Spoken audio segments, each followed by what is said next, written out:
создатель курсов для агентов ФБР, консультант топ-менеджеров всемирно известных компаний. Марк Goulston.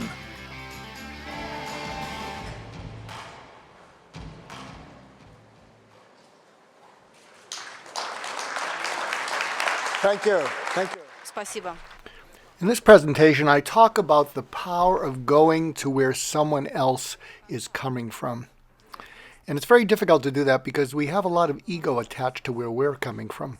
But when you can really let go of your ego and tune in to where other people are at with no agenda, the power you have to get through to people will amaze you.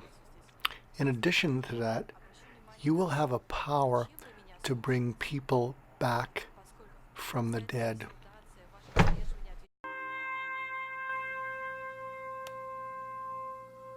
When people are very old and deteriorated and no one enters their world and they're just sitting there, they will withdraw inward more and more. And their desperate need for connection is all now inside. And if a person is all alone, even if they're very, very deteriorated, there's a longing for this kind of closeness.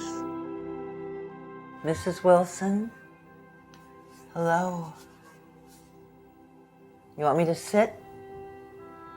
Can you see me good? Gladys Wilson is a wonderful example of a person who is in the phase of repetitive motion, where people use movements, repetitive movements, because they don't have any more speech or very little speech, but they have human needs that need to be expressed. You're crying. You're crying. You have a tear right here in your face.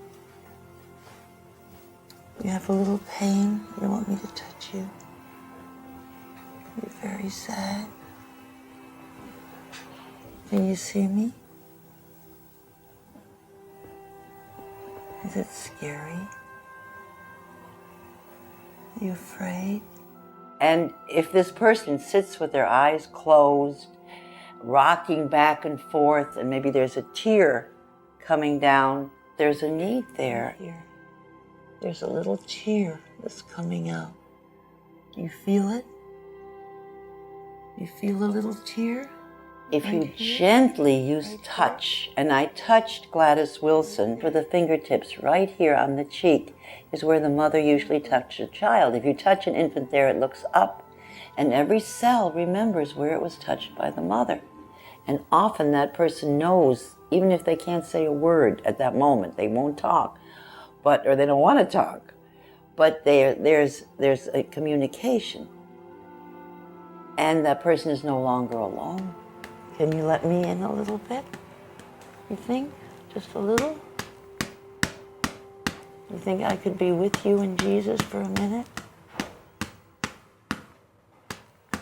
Jesus loves me, yes, I know, for the Bible tells me so. I used music, because when speech is gone, music, especially with Gladys Wilson, it was religious music because there's emotion tied to it and safety tied to it. So I used her old church songs. Jesus loves me, yes, Jesus loves me. Yes, Jesus loves me, the Bible tells me so.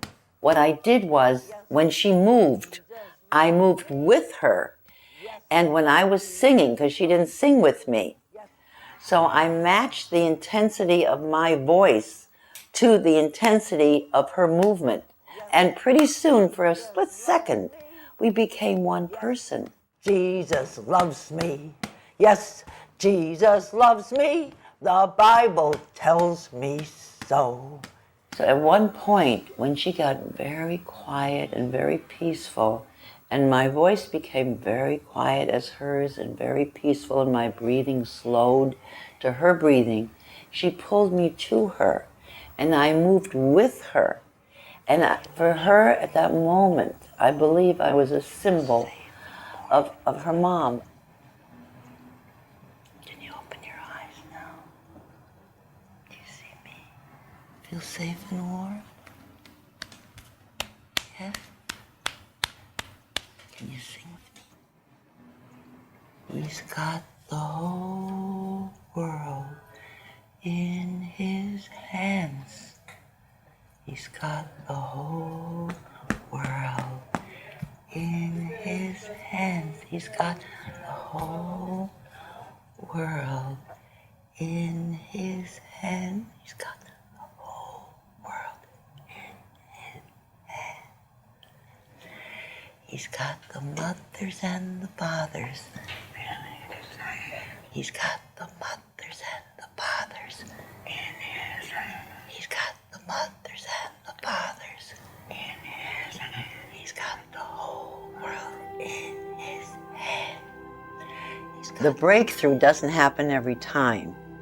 The person will not always open their eyes and look at you.